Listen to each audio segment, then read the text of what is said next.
ലഭിച്ച ഇന്ന് തെക്കൻ കേരളത്തിൽ പ്രത്യേകിച്ച് തിരുവനന്തപുരം, കൊല്ലം, പത്തനംതിട്ട ജില്ലകളിൽ രാവിലെ 9 മണിക്ക് ശേഷം കാര്യമായ രീതിയിൽ മഴ പെയ്യുന്നില്ല എന്ന് തന്നെ പറയാൻ കഴിയും.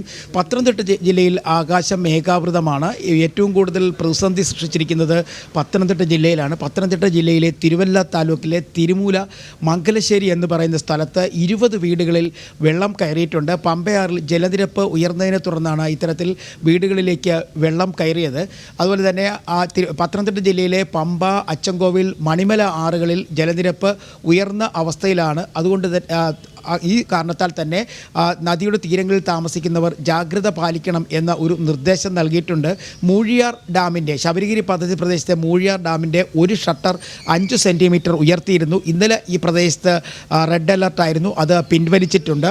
കാരണം ശബരിഗിരി പദ്ധതി പ്രദേശങ്ങളിലൊക്കെ തന്നെ വൃഷ്ടിപ്രദേശങ്ങളിൽ കാര്യമായ രീതിയിൽ മഴ പെയ്യുന്നു എന്ന് തന്നെ നമുക്ക് പറയാൻ കഴിയും. അതേസമയം ഗ്രാമങ്ങളിലും പ്രത്യേകിച്ച് തിരുവല്ല ഉൾപ്പെടെയുള്ള ടൗൺ പ്രദേശങ്ങളിലൊന്നും കാര്യമായ മഴ പെയ്യുന്നില്ല. ഈ മലയോര മേഖലയിലും ഒപ്പം വനമേഖലയിലും കാര്യമായി മഴ പെയ്യുന്ന സാഹചര്യത്തിലാണ് പമ്പയാറിലെയും അച്ചൻകോവിലാറിലെയും മണിമല ആറിലെയൊക്കെ ജലനിരപ്പ് ഉയർന്ന നിലയിലേക്ക് എത്തിച്ചേർന്നിരിക്കുന്നത്. അതേസമയം അപകട നിലയിലേക്ക് ഉയർന്നിട്ടില്ല എന്ന് തന്നെയാണ് റവന്യൂ വകുപ്പ് ഉദ്യോഗസ്ഥർ പറയുന്നതും.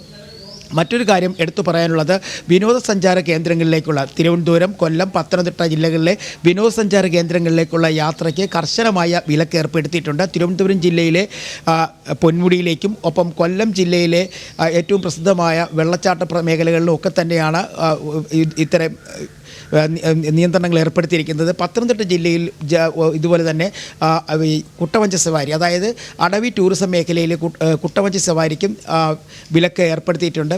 അതുപോലെ തന്നെ തീരദേശ മേഖലയിലാണ് കടലാക്രമണ ഭീഷണി നിലനിൽക്കുന്നത്. പ്രത്യേകിച്ചും തിരുവനന്തപുരം മുതൽ കാസർഗോഡ് വരെയുള്ള തീരദേശ മേഖലയിൽ ശക്തമായ കാറ്റിനും ഒപ്പം കടൽ കയറ്റത്തിനും സാധ്യതയുണ്ടെന്നാണ് റവന്യൂ വകുപ്പിൻ്റെ മുന്നറിയിപ്പ്. അതുകൊണ്ട് തന്നെ മത്സ്യബന്ധനത്തിന് പോകുന്നവർക്ക് ജാഗ്രത നിർദ്ദേശം നൽകിയിട്ടുണ്ട്.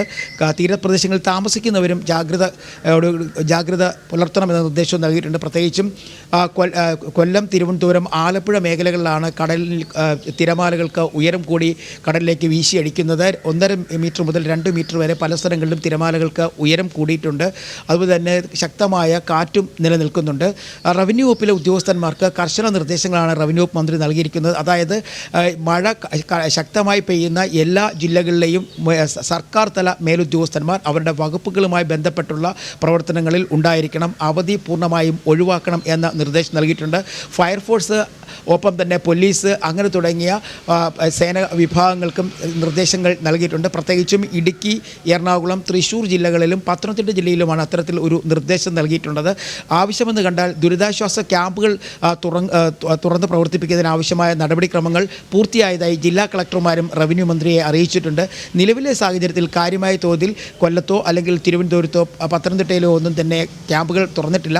അതേസമയം തിരുമൂലയിൽ വെള്ളം കയറിയ വീടുകളിലെ ആളുകളെ സെൻറ്റ് തോമസ് സ്കൂളിലേക്ക്, തിരുമൂല സെൻറ്റ് തോമസ് സ്കൂളിലേക്ക് മാറ്റിയിട്ടുണ്ട്. ഇവർക്ക് ഭക്ഷണം ഉൾപ്പെടെയുള്ള കാര്യങ്ങൾ എത്തിക്കുന്നതിന് വേണ്ടിയുള്ള നടപടിക്രമങ്ങളും പൂർത്തിയായി കഴിഞ്ഞിരിക്കുന്നു. ഇപ്പോൾ ശാന്തമായ ഒരു അന്തരീക്ഷമാണ് തിരുവനന്തപുരം, കൊല്ലം, പത്തനംതിട്ട ജില്ലകളിൽ. പ്രത്യേകിച്ചും പത്തനംതിട്ട ജില്ലകളിലുള്ളവർക്കാണ് കടുത്ത ജാഗ്രതാ നിർദ്ദേശം നൽകിയിട്ടുള്ളത്. കാരണം പമ്പ നദിയിലെ ജലനിരപ്പ് പലപ്പോഴും ഉയരുന്നുണ്ട്. ആ സാഹചര്യത്തിൽ നദിയുടെ തീരങ്ങളിൽ താമസിക്കുന്നവർ ജാഗ്രത പുലർത്തണം എന്ന നിർദ്ദേശവും നൽകിയിട്ടുണ്ട്. ലബീഷ്. ശരി ബിനോയ്, തെക്കൻ കേരളത്തിൽ മഴയുടെ ശക്തി കുറഞ്ഞെങ്കിലും ജാഗ്രതയോടെ ഇരിക്കുകയാണ് റവന്യൂ വകുപ്പ്.